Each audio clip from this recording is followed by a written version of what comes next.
पहले तो यही तय नहीं हो पा रहा है कि भाई सरकार ने ऐसा वादा किया भी था, जो ये कह रहे हैं कि वादा खिलाफी हो गई इसलिए हम सामने आए हैं। अब इस क्लियर कर दिया वालिया साहब ने कि ऐसी सरकार की तरफ से तो कोई आश्वासन की बात नहीं थी। देखिए सौरभ जी, मैं तो मतलब जिसको कहते हैं ना कि अब ये बहस तो जिस तरफ गई है उसमें दो तीन बातें पहले मैं रख लूं, उसके बाद फिर इस बात को मैं कहूंगा। देखिए, ये कोई भी समझदार सरकार ये वादा कर ही नहीं सकती। इसका मतलब कि कांग्रेस की सरकार भी समझदार रही होगी। अगर वो नासमझ रही होती या उसकी समझदारी ज्यादा रही होती तो आज हम लोग ये बात न कर रहे होते। कांग्रेस सरकार ने इस वादे को पूरा कर दिया होता। अब नेहरू जी कम समझदार थे या इंदिरा जी कम समझदार थी, राजीव जी कम समझदार थे, लाल बहादुर शास्त्री जी कम समझदार थे, या कौन कम समझदार था?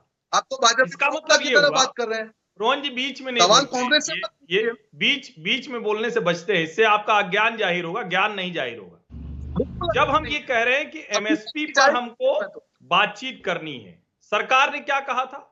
सरकार ने कहा कि हम ये कमेटी बनाते हैं, किसानों के हित में सबसे बेहतर जो होगा हम वो सामने लाएंगे। कौन तय करेगा इसे तय करने वाले वो लोग हो सकते हैं जो खेती किसानी में बरसों बरस काम कर रहे हों। ऐसे 4 लोगों की कमेटी पहले सर्वोच्च न्यायालय ने बनाई थी, लेकिन पंजाब के भूपिंदर सिंह मान साहब को पंजाब के लोगों के दबाव की वजह से छोड़ना पड़ा, क्योंकि किसान नेता उनके साथ बात करने को तैयार नहीं थे। कहे हम आपके साथ बैठेंगे ही नहीं।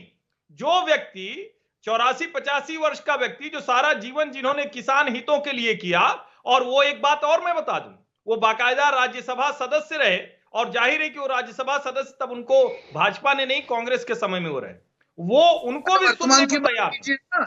उसके आगे आप अभी की जब ये सरकार कमेटी बनाती है तो उस कमेटी में जो एमएसपी के लिए किसान प्रतिनिधि आने थे, और मैं इसको ऑन रिकॉर्ड कह रहा हूं, उन किसान प्रतिनिधियों ने एमएसपी कमेटी की मीटिंग में कभी हिस्सा ही नहीं लिया। ये 2 तथ्य। अब तीसरा जरूरी तथ्य, नरेंद्र मोदी की सरकार आने से पहले एमएसपी पर कांग्रेस की यूपीए सरकार अधिकतम खरीदती थी। एक मिनट त्रिपाठी जी, 1 मिनट। जो आपने पॉइंट बोला बहुत महत्वपूर्ण है, दोबारा दोहराइए इसको। सरकार ने जो कमेटी बनाई एमएसपी पर आंदोलन के बाद, उसमें किसान के नुमाइंदे कभी गए ही नहीं। नहीं, कभी नहीं गए। इन लोगों ने कहा कि जो हम कहते हैं वो मानो, नहीं तो हम नहीं आएंगे। ये इसको समझिए आप। और ये जो फूट पड़ी है उसके पीछे बड़ी वजह यही है। ये दरअसल जो जिसको कहते हैं ना कि भाई आप कहीं तो आएंगे ना, कोई एक जगह होगी। और अब इसके आगे वाला आंकड़ा भी, 1 लाख करोड़ का खरीद करती थी यूपीए सरकार। ये सरकार लगभग 2.5 लाख करोड़ रुपए एमएसपी पर किसानों से खरीदती है, यानी करीब 2.5 गुना ज्यादा। जो राहुल गांधी कह रहे हैं ना, तो राहुल गांधी तो इस वक्त हताशा निराशा में कुछ भी बोल सकते हैं। वो तो कहिए तो कुछ और चांद तारे तोड़ लाना हो तो वो भी कह देंगे।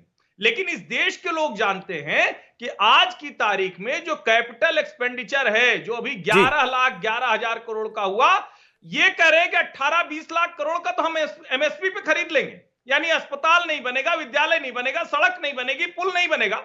मुझे समझ में नहीं आ रहा है राजनीति में लोग कहां तक जाएंगे, ठीक है सर, किस तरह की भड़काऊ काम करेंगे। ये विचित्र सर। अच्छा सर, मुझे एक छोटे से ब्रेक के लिए रुकना पड़ेगा, लेकिन हमारे 3 साथी जो हैं, मैं अब तक उनके विचार नहीं जान पाया हूं, उनके साथ ही मैं शुरुआत करूंगा।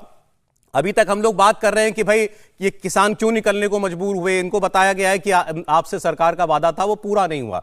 बहुत से लोग ये कह रहे हैं कि सरकार ने कभी ऐसा वादा किया ही नहीं था। दूसरी ओर बहुत से लोग ये भी कह रहे हैं कि जिस बात की मांग की जा रही है वो कभी कोई भी सरकार हो, चाहे किसी की भी सरकार हो, दिया ही नहीं जा सकता है। वो इतनी इम्प्रैक्टिकल बात है।